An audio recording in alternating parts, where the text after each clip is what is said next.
विद्यार्थी मित्रों, आज हम कक्षा 8 विषय हिंदी पाठ 5 सवाल बाल मन के जवाब डॉक्टर कलाम के पाठ के बारे में पढ़ेंगे। लेकिन उससे पहले मैं आपको डॉक्टर कलाम जी के बारे में थोड़ी बहुत जानकारी दूंगी। डॉक्टर कलाम जी का जन्म 15 अक्टूबर 1931 को रामेश्वरम तमिलनाडु में मछुआरे परिवार में हुआ था। वे तमिल मुसलमान थे। उनके पिता का नाम जैनुलाब्दीन था। वे मध्यम वर्गीय परिवार के थे। उन्होंने मद्रास इंस्टीट्यूट ऑफ टेक्नोलॉजी में इंजीनियरिंग में डिप्लोमा किया था। बचपन में उनका सपना पायलट बनने का था। उन्होंने इंडियन आर्मी के लिए एक हेलीकॉप्टर डिजाइन किया। भारत सरकार द्वारा इनको भारत के राष्ट्रीय पुरस्कारों में से एक पद्म भूषण से सम्मानित किया गया था। उनको बच्चों के प्रति बहुत अधिक स्नेह था। वह युवाओं से कहते थे कि अगर पूरा देश युवा चाहे तो पूरा देश बदल सकता है।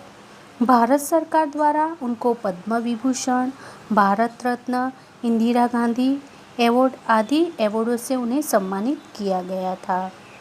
27 जुलाई 2015 में शिलोंग गए थे तो वहाँ शिलोंग में एक फंक्शन के दौरान अब्दुल साहब की तबीयत खराब हो गई थी।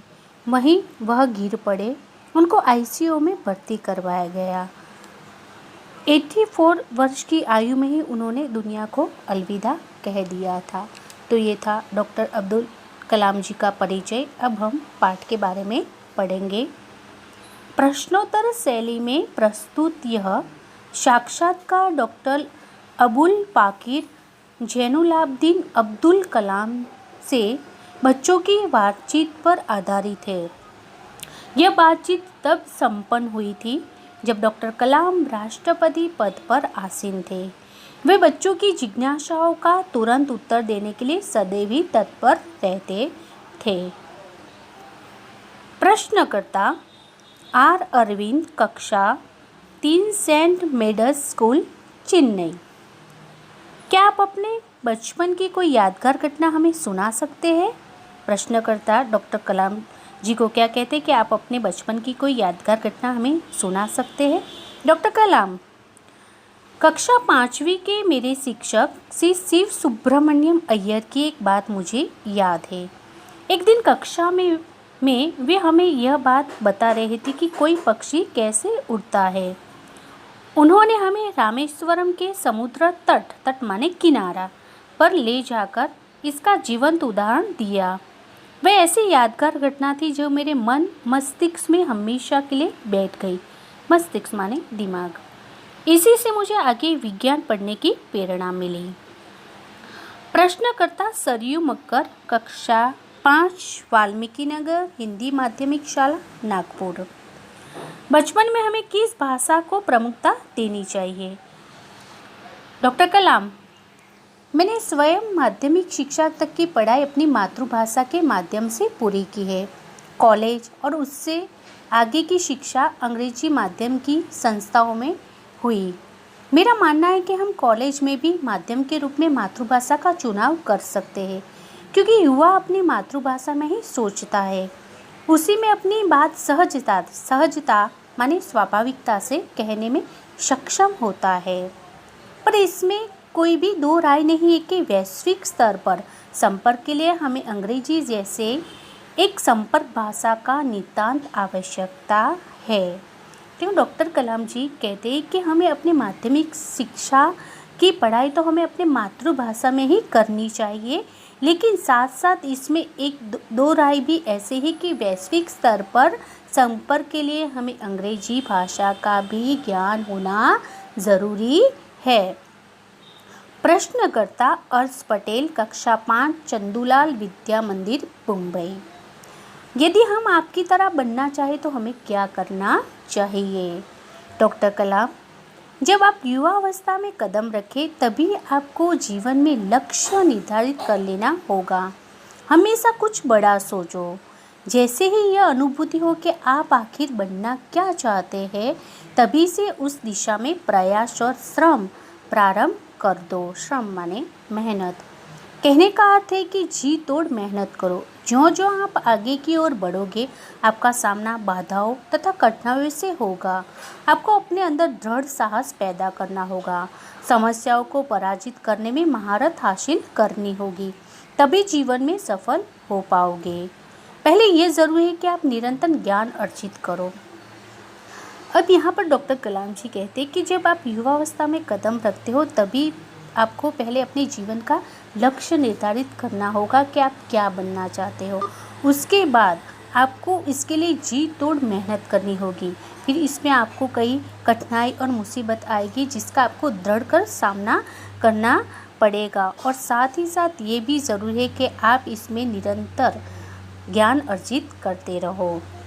प्रश्नकर्ता चिराग जैन, कक्षा 7, बॉम्बे कैम्ब्रिज अंधेरी, पश्चिम मुंबई।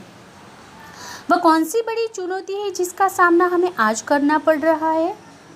डॉक्टर कलाम, भारत को सन 2020 तक एक विकसित राष्ट्र के रूप में परिवर्तित करना और देश के 1 अरब से अधिक नागरिकों के चेहरे पर मुस्कान माने हंसी देखना, ये राष्ट्र की सबसे बड़ी चुनौती है। चुनौती माने ललकार। अब यहाँ पर वह कौन सी चुनौती है? तो डॉक्टर कलाम जी क्या कहते हैं कि 2020 तक हमारा देश एक विकसित राष्ट्र के रूप में परिवर्तित हो जाए, ये हमारे लिए एक बहुत बड़ी चुनौती है। और हर नागरिक के चेहरे पर एक मुस्कान देखना, ये हमारे लिए एक ललकार है। प्रश्नकर्ता हर्ष चांडव, कक्षा 7, डॉक्टर एस राधाकृष्ण विद्यालय, मलाड, मुंबई। आपकी दृष्टि से साहस की परिभाषा क्या है?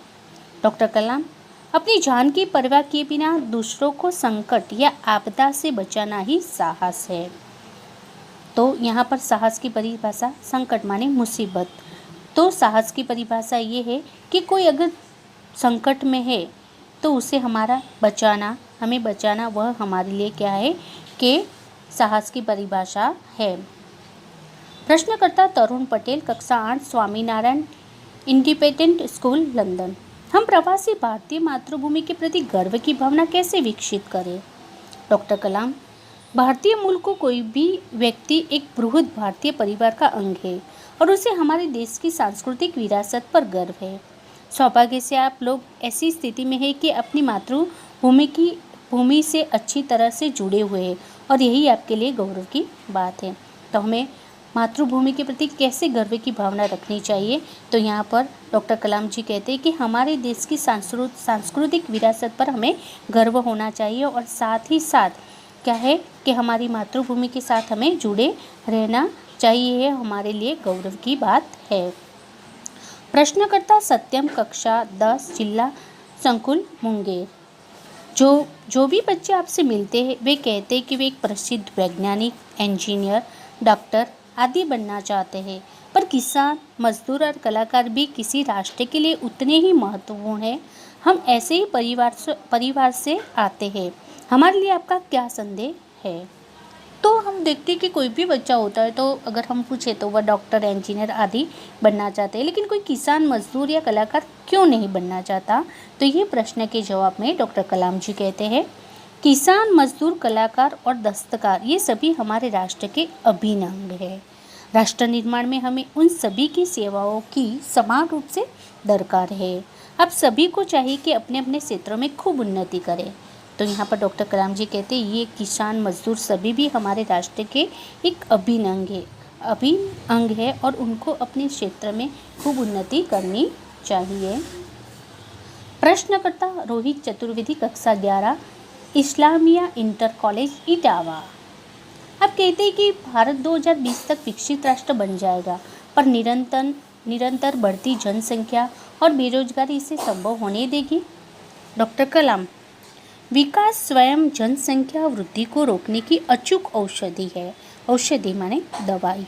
इसमें जन शिक्षा, विशेषकर स्त्री शिक्षा की बात सम्मिलित है। इससे छोटा परिवार, सुखी परिवार की मान्यता को बल मिलता है। भारत 2020 का मिशन यहाँ के युवाओं को रोजगार के पर्याप्त अवसर सुलभ कराएगा। ग्रामीण क्षेत्रों में बड़ी संख्या में उद्योग धंधे स्थापित किए जाएंगे, जिससे उन क्षेत्रों में रोजगार के प्रचुर अवसर पैदा होंगे। तो यहाँ पर डॉक्टर कलाम जी कहते हैं कि जनसंख्या को वृद्धि को रोकने के लिए अचूक औषधि और साथ ही साथ स्त्री शिक्षा पर बात करनी चाहिए, और साथ ही साथ 2020 तक जो युवाओं रोजगार है उनको क्या है कि कई धंधे और आदि स्थापित किए जाएंगे। प्रश्नकर्ता अर्श मेहता, कक्षा 12, तेजस हाई स्कूल, बड़ौदा। आपको ऐसा क्यों लगता है कि 2020 तक भारत विकसित राष्ट्र बन जाएगा? डॉक्टर कलाम, भारत की जनसंख्या 1 अरब से अधिक है। इसमें 44 करोड़ और 25 वर्ष की आयु के हैं। ये हमारी राष्ट्रीय शक्ति है। भारत को 2020 तक विकसित राष्ट्र में परिवर्तित करने के लिए हमारे पास प्रचुर प्राकृतिक संसाधनों के साथ साथ सुनियोजित खाका भी उपलब्ध है। 44 करोड़ युवाओं के विचारों की एकता निश्चय ही इसे विकसित राष्ट्र में परिवर्तन करने में सफल होगी। तो विद्यार्थी मित्रों, आशा रखती हूँ कि आपको ये पाठ का भाग 1 समझ में आया होगा।